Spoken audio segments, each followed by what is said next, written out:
Hey everybody, Golden Boy here. Kind of looking like a nomad. Totally understand. It's a hot day in New York City. But I wanted to talk about something that I've been seeing a lot of conversation on Reddit, on Twitter, about Black Ops 4 competitive. And I figured I should chime in and share my thoughts. Because, you know, everyone else is doing it, so why not? So for those of you guys who may not know, right? Because granted, I haven't commentated Call of Duty since Black Ops 3, which was the Totino's Invitational, and I did a pretty crap job because I hadn't casted a game in years. Ben was great, but I was pretty average. And since then, I've kind of been laying low on COD for a little bit, and there's a reason for that. I just didn't enjoy it. You know, that's just the honest to God truth. Black Ops 3 was okay. Wasn't really too crazy about it. Advanced Warfare, which came out before that, I put in a tweet that I had played it for the race. I was kind of digging it, but then I just never really went back. And I honestly couldn't tell you why. I don't know why I never really went back, because I know a lot of people really did enjoy Advanced Warfare. And then Infinite Warfare, it was okay for like pubs and stuff, but like beyond that, competitive, I just didn't really enjoy that game either.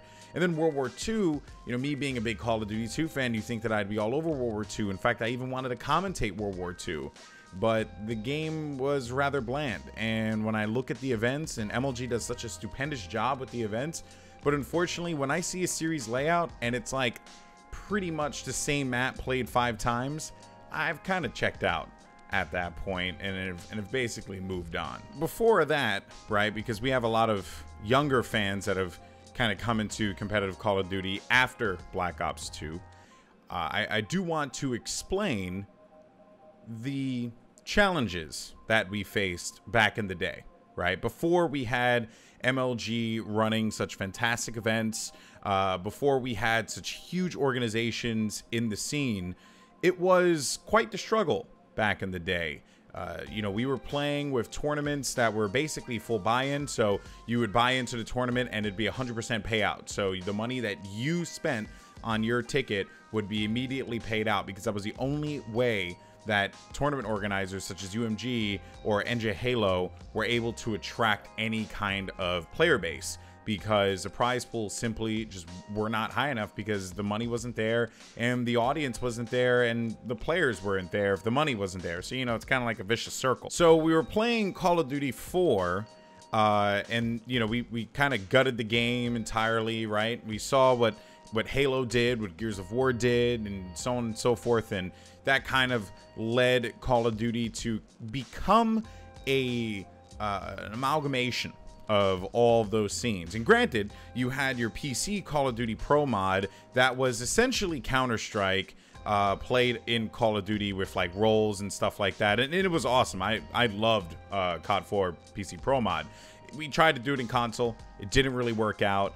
And, you know, I mean, everyone just kind of like moved on, right? We had everyone running around with M16s and MP5s and so on and so forth. Then you look forward to MW2 and kind of the same thing there, right? We're still very much a small, growing scene, competitively speaking. On the content side, I mean, YouTube and all that stuff was blowing up for Call of Duty, because this was like the game that everyone was playing. And then you fast forward to Black Ops, and that's when it gets picked up again. PlayStation sponsors it for the MLG Pro circuit. I commentated my first event in Black Ops 1. In fact, it's one of my favorite games of all time. But unfortunately, the game had a lot of issues. You see, because in Black Ops 1, there was only one gun that was good, and that was the FAMAS. That was literally the only gun that was worthwhile to use. And when we had other options like the AK-74U with rapid fire, which was the only thing that could actually compete against the FAMAS, people wanted that banned because it messed with their FAMAS play. So it was essentially a one-gun game with camos, and that kind of was really boring to watch. Granted, we had some great moments competitively speaking. I'll never forget watching Next Threat go up against Leverage back in Rhode Island, excuse me. We had like the CTF game that just would not end. I mean, there was like a lot of great moments in Black Ops. Without a doubt, it just wasn't very appealing because we'd gutted the game so much that it simply just was not fun to watch as a spectator. We just had our core audience, and that was it. Now, this was before brands like Optic and Envy started to get so big, right? They were getting big, right? They were big on the YouTube front. You know, you had Nadeshot doing his thing. You had Scumpy join the squad. He was doing his thing. Like, everyone was crushing the game content-wise. But when it came down to competitive, I mean, we used to have small crowds, just maybe like 20, 30 people tops watching. And I think it was just because people looked at it and they saw that we were trying to turn, in their minds, an uncompetitive game into a competitive game. So now you fast forward to Black Ops 2, and because I'm going to completely skip MW3 because I absolutely hated that game. We're going to skip forward to Black Ops 2 because Black Ops 2 was, I would say, the opportunity that the esports community needed to really attract an audience. And I think we did that, you know, with great events from UMG as well as great events from MLG. The interest in Call of Duty esports was the highest it had ever been at that point in time. And we were starting to get more traction for the players. We were starting to get more sponsors coming in. Things were moving. And the reason why was because we embraced the game that we had in front of us. Now, when Black Ops 2 came out, this was our introduction to David Vonderhaar from Treyarch. And one of the things that he had wanted to see, and again, a lot of it happened so long ago that it could be, you know, wrong here, but one of the things that he wanted to see was us embrace the way that they designed the game. And that means the equipment, the score streaks, all the weapons, everything. And up until this point, we had never used kill streaks in competitive Call of Duty. Black Ops 2 introduced score streaks, and score streaks were earned by the points you gained in the game rather than the kills that you gained in the game. And on top of that, they looked to balance out the score streaks as best they possibly could while still making it fun for the casual audience. Now, again, this was something that was a very delicate balancing act. And one of the things that actually caused the most controversy was the turret, as a matter of fact. So there was basically just a turret that you could post up in the back of your base, and oftentimes we see players use the turret as kind of like a fifth man to defend the base. If they went all down, like the turret would back them up. It was a streak, you earned it, but of course it was AI controlled. Now, this was something that players absolutely hated, but there was a counter. And the counter was, I believe, called the Black Hat. Now, the Black Hat was essentially an item that allowed you to hack your enemy's score streak or your enemy's item that was placed in the map. And we started to see this being used by players like Nadeshot, who actually would creep around the side and end up hacking, and then boom, like you end up losing your turret. Something you thought was there for you is now there to work against you when you would try and go back to your base for rotations, things like that. That stuff played a really big role, but players hated it because it gave up a spot on your pick 10. And that kind of leads to the overwhelming problem of professional Call of Duty. I'm not here to tell you that all of the things that Call of Duty has done over the years have been perfect. And in fact, I would be the first one to tell you that when we were talking about the idea of score streaks in competitive Call of Duty for Black Ops 2, I was one of the people that was going out there on Twitter saying, no, this cannot be the case. Granted, I was a small fry back then, amateur player, but I knew some people. I knew players in Fear, players in Envy. You know, I kept great relationships. And I was just very clear that I absolutely hated the direction that we were going because it went against the norm. But it wasn't until community leaders such as Hastro, who, you know, was kind of trepidatious on it, but eventually came around to it, Fwiz, so on and so forth. These guys, as well as even Ego from 360 Icons, they all kind of said, like, if this is what it's going to take for us to get dev support, let's see how it works. And for many, Black Ops 2 is considered to be one of the best competitive Call of Duty games that we have ever had. And the reason being is because David Vonderhaar and his team had a vision. They had an idea, and they were able to execute on it. And they spoke to us. They talked to our community about how can we make this competitive experience that's so awesome, how can we make it even better? And that's basically the genesis of how we ended up seeing score streaks using Call of Duty. And now to this day, players don't even question it. They just accept that score streaks are a part of Call of Duty because they are a part of the experience. That whole moment in time kind of taught me a very valuable lesson.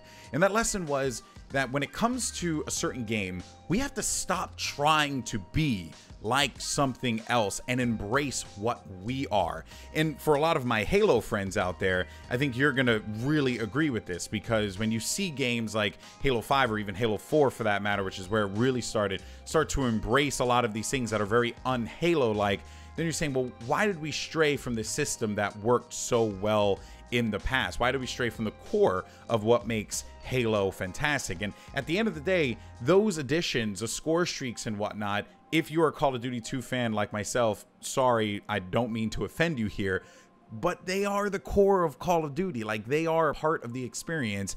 And now we set our eyes on Black Ops 4. So I actually came across a very interesting thread on Reddit, written by one of the community members who had expressed his, I guess, opinions and perspective on Call of Duty from a competitive standpoint. So here's the piece written by Reserved Rowan, and he kind of goes through a bunch of different things about why he thinks competitive Call of Duty should kind of change, or some of the issues that he has, I should say, with Black Ops 4, not necessarily competitive Call of Duty. It's a good read. I would definitely implore everyone to check it out. I read the entire thing for the most part. There were some parts that I did skip because I already knew the information that was there. But there were some bits that I had thought to myself, man, I feel like no one is really getting what they're trying to accomplish with Black Ops 4. And I think that's because of my time working in the Overwatch League and seeing Overwatch in action. I think it's really helped me get some perspective. Now, the thing is this. What they're trying to accomplish with Black Ops 4, which is pretty much plain as day, and anyone who doesn't see it is kind of crazy, is they're looking for that perfect mixture between two very popular games while still retaining the core of competitive Call of Duty. Because at the end of the day, competitive Call of Duty, or just Call of Duty in general, is about doing badass stuff. That's what Call of Duty is about. Like, they want to make you feel like a superhero. And what we started to see is the evolution of hero shooters. We started to see more of those Destiny type games go front and center as players are getting that experience, but it's not within Call of Duty. So that's where Treyarch in Black Ops 3 had introduced specialists, and that's where we see the specialists making a dramatic comeback in Black Ops 4, but in a very different capacity. They want the specialists to kind of serve two purposes. One, to allow people who aren't necessarily the best players in the game be contributors to their squad. That's where specialists like Torque and Crash come into play, or even Recon, because you can provide that information for your teammates. And what folks just aren't really thinking about is in Overwatch, you have characters such as Widowmaker, whose ability Infrasight allows you to see every single person on the map and how they're pushing. You have to have Widowmaker in your group, and you have to be able to earn that ability. Furthermore, you also have the ability with Hanzo to kind of put down a sensor dart like you can with Recon in Black Ops 4 to give you some vision. Granted, the sensor dart lasts a very long time. It shouldn't last that long. But I think a lot of the problems that people have with a lot of these specialists, and if you read that article, would actually, and I'll make sure I link it down below, would give you a lot of, I guess, context here, is that a lot of this can be done with some balancing. But the problem that we have in competitive Call of Duty since the dawn of time was that we don't look at it and say, let's balance this. We look at it and say, ban it, because that was always our solution, because that's what we had to deal with, because we didn't have developer support. But over the weekend, when people were talking about the SMGs being so powerful, what did Treyarch do? They issued a hotfix to address the SMGs, bring their power to be more in line with what they're supposed to be, rather than just leave it there and tell players to deal with it. It's very clear that Treyarch, who has always been a rather responsive dev, and some folks may say they've been stubborn at times, and sure, I can imagine that that would be the case, but we're starting to see a change in the, I guess, community development, where our devs are speaking more to us, just like they are in Fortnite or Realm Royale or even PUBG. Halo is another good example as well with the MCC Insider update. The devs are starting to speak more with the community because they value the community's feedback, and we have to use our collective voice in the appropriate manner. And I think going into it and saying that needs to be banned, that needs to be banned, that needs to be banned, that is absolute wrong way to approach any of this, because if we had done that for Black Ops 2, honestly, I don't even know where we would be at, you know, in this day. Because if we had said, no, screw that, we're not going to do score streaks in Black Ops 2, it absolutely goes against the integrity of competitive Call of Duty, where would we be right now? And I know that this is going to be a very controversial opinion, but, and hear me out here, hear me out. What if we just tried everything out? What if we ran with the specialists as they are, and of course talk to Treyarch about balancing them out? Maybe the sensor dart can be on a cooldown, a longer cooldown, and it's active for a little bit less time. What if the recon special ability, which is the vision pulse, it's not as strong as it is currently, where like maybe its radius is a little bit shortened so that you don't have to kind of like see where people are coming off of spawn. You can just get an idea of where they are in your immediate vicinity. What if with Torque, the wall is a shorter cone, that if you get next to the wall, that's when it hurts you, but the further away it stuns you rather than actually inflict damage onto you and allows you to be able to move around. Basically what I'm saying here is we need to think about how we can talk to the developers, to Treyarch, about how to balance things rather than just flat out remove stuff immediately. And here's the thing, I'm not trying to say that there are things in the game that should 100% be allowed. I'm definitely not saying that at all. I mean, I was using that Mantis all weekend and I was dominating people. I would get like close to, I don't know, like maybe 10 kills, 10, 11 kills in a control game. And that in control, like that's huge, because like you're losing so many lives in control and I'm sacrificing absolutely nothing with the Mantis. Maybe that's where we have to draw the line on certain things. It's about a conversation. It's not just coming out and saying, well, that crap needs to go because it's killed me a bunch of times and I don't like it. You have to look at it from multiple point of views and say, well, how can this actually benefit competitive in a certain way? And also, and this is going to be a really difficult thing for a lot of people to admit or understand too, we just have to stop thinking about like the game as where it was in COD 4 or even Black Ops 1, right? It's a whole new world now where the developers are talking to the community. They are looking for that active feedback. So why don't we just continue to provide it? Here's the thing, I'm prepared. I've dealt with the Call of Duty community for a very long time, and I already hear in my ear the excuses or the but what about, or what we did this. I already hear all of that in my ear right now, and I'm just here to tell you that what you did in the past, none of that matters. What happened in the past, none of that matters. What matters now is the future. How can Call of Duty become one of the biggest esports in the world? And I'm not talking about, you know, it being bigger than Overwatch or bigger than League of Legends or bigger than Counter-Strike. No, I'm talking about being bigger than what it is right now. Because you cannot tell me that watching a game with 2 to 3 guns and maybe a sniper rifle and then like maybe 2 or 3 maps, but one on occasion pops up because someone decides to throw a curveball because it's not a part of the gentleman's agreement or whatever, cannot tell me that that is fun to watch. I'm sorry. It is just not fun to watch. And if you are a pro player and you are actively seeking to remove things that you simply just do not like, just for the sake that it causes you grief because you don't know how to play around it, or it bothers you, like, just stop, dude. Just stop. Because you won't have a job. You won't have this anymore. So I know I've been a little all over the place here, and I apologize for that. But, you know, like, I really care. I really care about competitive Call of Duty, because without competitive Call of Duty, I wouldn't have what I have today. And I'm forever grateful for MLG for providing me that opportunity at the national championships, for the community for supporting me all those years, for the pro players for always being awesome to me, whether it was me running the UMG events with Jeff and the rest of the crew, or it was just in general being awesome human beings to hang out with. Like, I genuinely miss every single person in the Call of Duty community, and I hope I can rekindle and get back with them eventually. but I just really don't want to see what happened to World War II happen to this game, because I really do think that there is something special here with this game. And the final thought that I will leave you with here is 5v5 might be the way to go.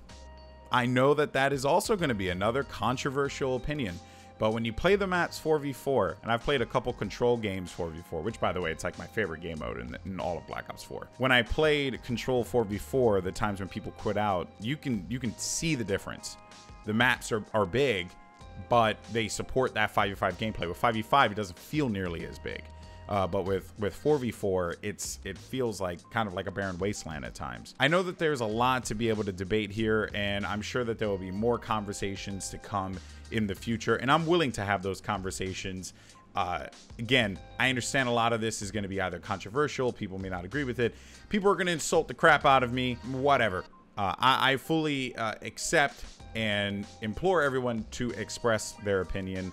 And if anyone wants a follow-up video, or they would want to see some like responses or whatever, if you have a response to this, you can put it in the comment section below. I'll look at it, and if I get enough responses, I could be like, yeah, sure, I'll make another video about this subject. That is basically going to do it for me. If you happen to like this video, you can go ahead and hit the like button. You know, that's what the kids do these days.